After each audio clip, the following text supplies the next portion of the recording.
بسم اللہ الرحمن الرحیم حامدا للہ عز وجل سبحانہ وتعالی ومصلیا ومسلما علی رسول اللہ وعلی آلہ الکرام وصحبہ العظام اجمعین۔ وبعد، آج کی مجلس کے صدر نشین اور سجادہ نشین آستانہ عالیہ نیریاں شریف و خلف رشید و ارشد و اکبر حضور شیخ العالم علامہ علاء الدین صدیقی رحمہ اللہ تعالی ونور اللہ مرقدہ، حضرت قبلہ علامہ صاحبزادہ ڈاکٹر سلطان العارفین الازہری صاحب زید مجدہم، جتنے اکابر امت، مشائخ اعظام، علماء کبار، معززین کرام جو یہاں تشریف فرما ہیں، ان سب کی تکریمات، تشریفات اور احترامات کے ساتھ وقت اتنا تنگ ہے کہ نام بھی لینے کا وقت نہیں ہے، بس چند گزارشات عرض کروں گا۔ اس وقت اہل سنت و جماعت کو جو مسائل و مشاکل درپیش ہیں، ان پر بات کرنے کا وقت نہیں ہے، اور چونکہ یہ حضور شیخ العالم رحمہ اللہ تعالی اور ان کے عظیم والد ماجد اور مشائخ نیریاں شریف کے عرس کی تقریب ہے، اس لیے اس کے بارے میں چند باتیں عرض کروں گا۔ ایک تو یہ ہے کہ ایک بزرگ نے فرمایا کہ اکابر میں، مسلمہ اکابر میں حضور قبلہ پیر مہر علی شاہ گولڈوی رحمہ اللہ تعالی ونور اللہ مرقدہ کا اسم گرامی بھی شامل کیا جائے تو میں ان کو یقین دلاتا ہوں کہ وہ ہمارے مسلمہ اکابر میں سے ہیں۔ اس کے بارے میں کسی کو شک و شبہ نہیں ہونا چاہیے، البتہ بعد والوں کو ان کی تعلیمات کا پابند ہونا چاہیے، اس پر تجاوزات نہیں ہونی چاہیے، اپنے آپ کو اس تک محدود رکھنا چاہیے۔ دوسری بات جو عرض کرنا چاہتا ہوں کہ اللہ تبارک و تعالی نے انسان کو بڑی نعمت سے نوازا ہے۔ نعمت جمال بھی ہوتی ہے، نعمت قامت و صورت زیبائی بھی ہوتی ہے، نعمت علم بھی ہوتی ہے، نعمت جود و سخا بھی ہوتی ہے، نعمت شجاعت بھی ہوتی ہے، نعمت علم اور روحانیت و طریقت بھی ہوتی ہے، اور نیک نعمت تکلم دلکش و دلربا بھی ہوتی ہے۔ آج کی دنیا میں اگر ہم ان تمام نعمتوں کو کسی ایک صورت میں مجسم دیکھیں تو وہ شیخ العالم علامہ علاء الدین صدیقی رحمہ اللہ تعالی نظر آئیں گے۔ اللہ نے انہیں حسن صورت بھی عطا کیا، حسن قامت بھی عطا کیا، حسن گفتار و تکلم بھی عطا کیا، اور لوگوں کے دلوں میں ان کے لیے محبوبیت بھی پیدا فرما دی۔ پھر پیر بہت ہیں، جاگیردار ہیں، درجنوں بیسیوں بنگلوں کے، جاگیروں کے، دولتوں کے، محلات کے مالک ہیں، لیکن طلب میں کمی نہیں ہوئی۔ یہ پہلا پیر ہے کہ جس کو اللہ نے دولت دی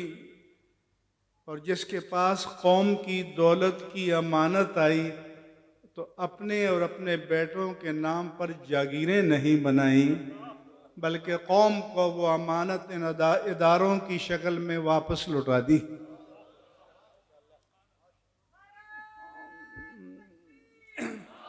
وہ جو کسی نے کہا تھا کہ یہ محفل جو آج سجی ہے، اس محفل میں کوئی ہمسا ہو تو سامنے آئے، بتا دے۔ اس لیے میں علامہ علاء الدین صدیقی رحمہ اللہ تعالی سے میرا محبت کا، عقیدت کا، احترام کا رشتہ تھا ان کی خوبیوں اور کمالات کی وجہ سے، اور اللہ تعالیٰ نے اتنا کمال کا اعتماد لوگوں کو ان کی ذات پر دیا تھا کہ جس چیز کا مطالبہ کرتے قوم زر و جواہر سے اسے بھر دیتی۔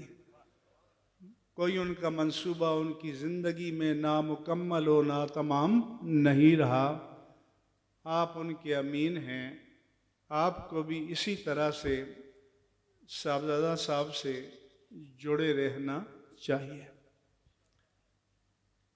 دوسری بات یہ کہنا چاہوں گا کہ ہماری علمی مجالس میں نعت خوانوں کا انتخاب ہونا چاہیے اور پہلے سے کلام دیکھ لینا چاہیے کہ کیا کلام پڑھا جا رہا ہے، کیونکہ پھر ان تمام علماء و مشائخ کی ذمہ داری ہوتی ہے کہ دیکھیے ہم نے فلاں سٹیج پر یہ پڑھا تھا، یہ شیخ بھی تھے، وہ شیخ بھی تھے، سب تھے، تو آپ کی سند پیش کی جائے گی۔ میرا ذوق یہ ہے کہ کبھی بھی شان ربوبیت